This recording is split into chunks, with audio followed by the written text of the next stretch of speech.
अपनी मखलूक को अपनी जात के साथ मिलाने के लिए खालिक फैसला फरमाए।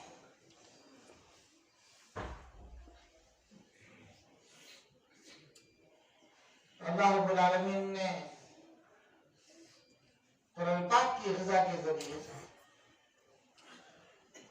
नबी रहमत सल्लल्लाहु अलैहि वसल्लम के आली अखलाक के जरिए आपकी मुबारक तालीमात के जरिए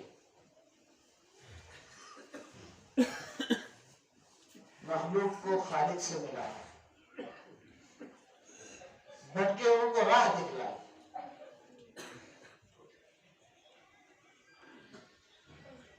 कुरान पाक में अल्लाह रब्बुल आलमीन ने ये एजाज रखा है कि अगर आदमी संग दिल न हो, खुदगर्जी में मुब्तला न हो, तो इसकी तालीम में तासीर है। आदमी सुनता है और इसी का हो जाता है। ये दीनी इदारे आज की इंतहाई अहम जरूरत है, इसलिए कि आज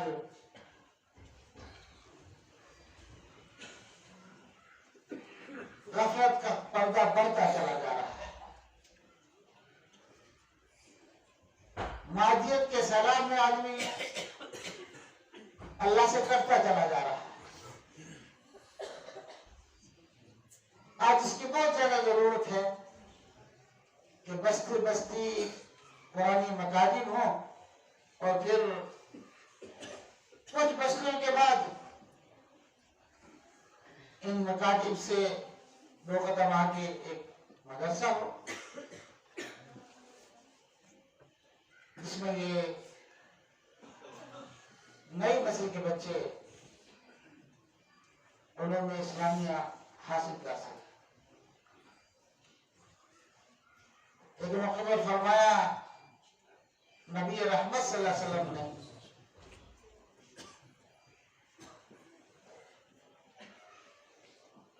खुद आलिमन, तुमसे अगर हो सके तो आलिम बनो। आदमी के अंदर इस अजीम नेमत को लेने का मिजाज रहना चाहिए। आज ये मिजाज खत्म होता चला जा रहा है। अब थोड़ी देर बैठना भी आदमी अपने ऊपर बार महसूस करता है। एक दौर था कि आदमी तिजारत भी करता था, ज़राअत भी करता था, मजदूरी भी करता था, दीगर काम भी करता था, लेकिन इल्म से एक रिश्ता था, उलमा से एक रिश्ता था, इल्म के हासिल करने का एक मिजाज था।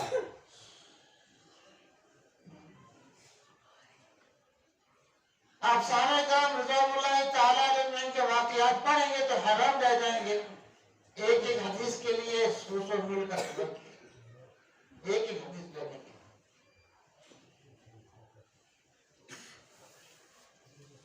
कुरान वैसे भी एक अजीम नेमत है, जिसको नेमत मिल जाती है वो निहाल हो जाता है, कामयाब हो जाता है। इसलिए फरमाया अल्लाह के रसूल सल्लल्लाहु अलैहि वसल्लम ने, अपने कुलूब को वीरान मत रखो।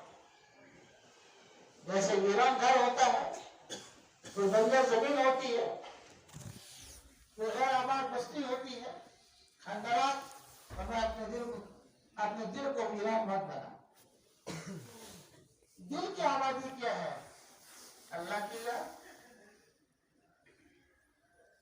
अल्लाह के कुरान के पढ़ने और सुनने का ज़ौक़ और मिजाज, खुद और अपने अहल अयाल को कुरान पाक के साथ जोड़ने का मिजाज।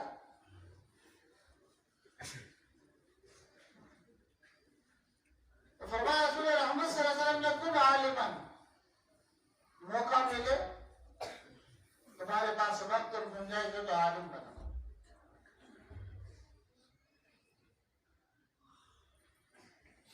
इसलिए कि फरमाया रसूल रहमत सल्लल्लाहु अलैहि वसल्लम ने, मन ज़ारा आलिमन मन फकत ज़ारानी, जिसने किसी बाअमर आलिम की ज़ियारत की गोया मेरी ज़ियारत। इल्म एक अजीम नियामत है। तो फरमाया कोशिश करो, मौका मिले आलिम बनो। हो सकता है किसी को मौका ना मिले, फिर क्या मायूस हो जाए कि नहीं? आप मुतालिम बनो, तालिम बनो।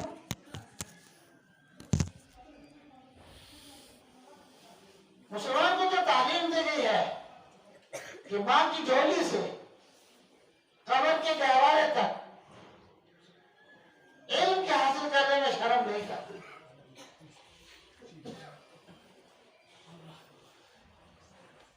अल्लाह की मारिफत और रज़ा हासिल करने में शर्म नहीं करना। और ये तो मोमिन के लिए लाजिम है कि वो किताब किसी किताब हिदायत कहा गया है, उसके साथ हर मुसलमान का ताल्लुक होना लाजिम है।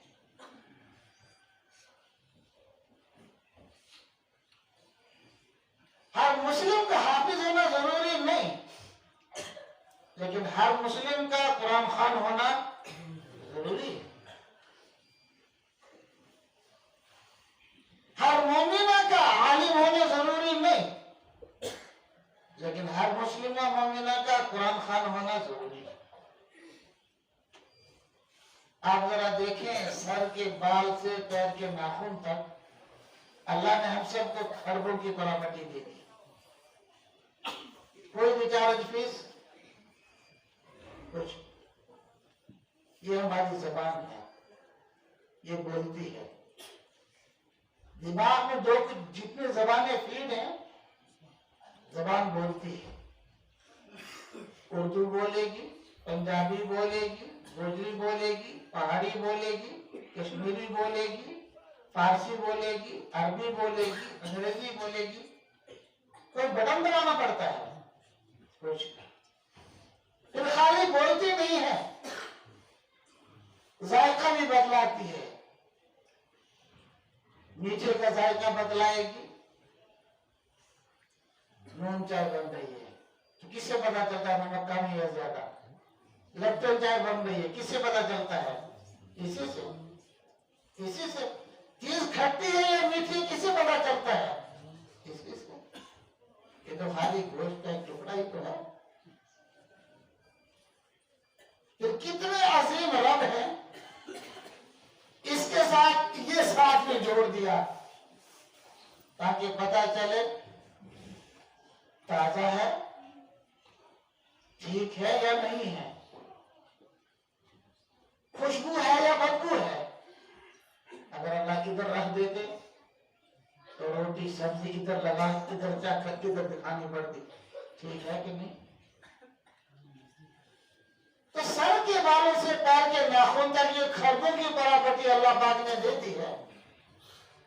क्या उसका हक नहीं है कि जब उसने कुरान नाजिल किया, हमारे घरों में 30-30, 40-40 साल, 50-50 साल से मौजूद है, हम इसके साथ अपने ताल्लुक को जोड़ें? क्या उसका हक नहीं है? आपके घर में कोई मेहमान आए, आपके बेटे में, आपके बच्ची में, उसको कहा इस कमरे में बैठिए।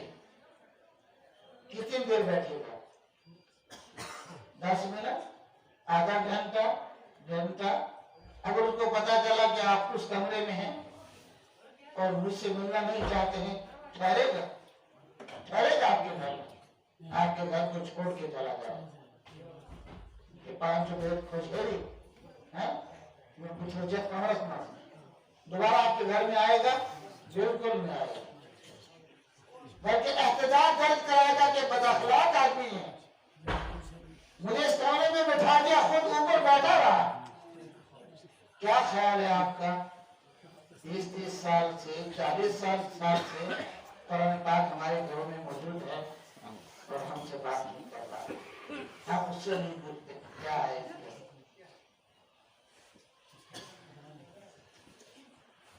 खुदा गवाह है, जिम्मेदार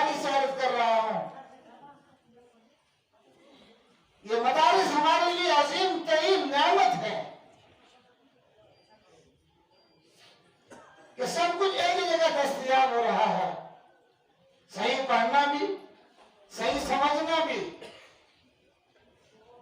उसके साथ जो कुरानी उन्होंने उनको भी एक ही जगह पढ़ाया जा रहा है। इससे बड़ी नेमत वो क्या होनी चाहिए। मैं अक्सर कहा करता हूँ, कौन इन इदारों की नुसरत करती है, इसकी कोई फंडिंग नहीं है, इसकी फंडिंग ईमान वाले की देन, इसकी फंडिंग ईमान वाले की देन, वो भी उसकी मर्जी पर।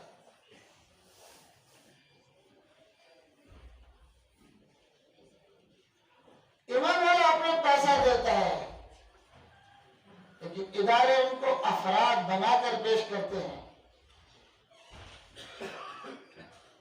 उसी से मस्जिदें आबाद हैं, मकातिब आबाद हैं, बस्तियां आबाद हैं, इलाके आबाद हैं। आपके सर में दर्द हो तो डॉक्टर को तलाश करेंगे, आपके बदन में हरारत हो तो डॉक्टर तलाश करेंगे, आपके जोड़ में दर्द हो तो डॉक्टर तलाश करेंगे, और अगर आपको मसला दरियाफ्त करना है तो किसको तलाश करेंगे? आलिम को तलाश करेंगे। वो कहां मिलेगा? जहां आपने बनाने के लिए अपने आप को लगाया। अगर डॉक्टर जरूरत है, आलिम उससे ज्यादा जरूरत है। सर में दर्द हर वक्त नहीं होता, लेकिन आजाने तो हर कुछ घंटों के बाद होती।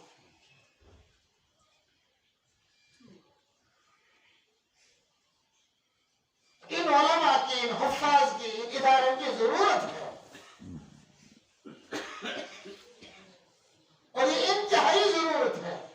खुशकिस्मत होता है वह इलाका जहां कुरान पाक का कोई इदारा हो, जिसमें कुरान पाक पढ़ाया जाता हो, समझाया जाता हो, उन्होंने इस्लामी की तालीम दी जाती। तो क्या फरमाया, कुन आलिमन, हो सके तो क्या बनो आलिम। नहीं मौका मिला तो क्या बनो, मुतालिम बनो। सीखने का मिजाज रखो, पढ़ने का मिजाज रखो।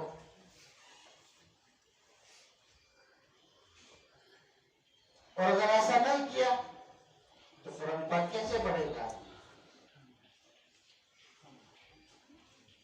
हर मुसलमान के लिए लाजिम है, मर्द हो या औरत, उनकी औलाद उनकी आंखों के सामने इस काबिल हो जानी चाहिए कि वो कुरान पाक को सही पढ़ सके। ये कितनी अजीब बात होती है कि हम इस पर तो यकीन रखते हैं कि आखिरत है, हिसाब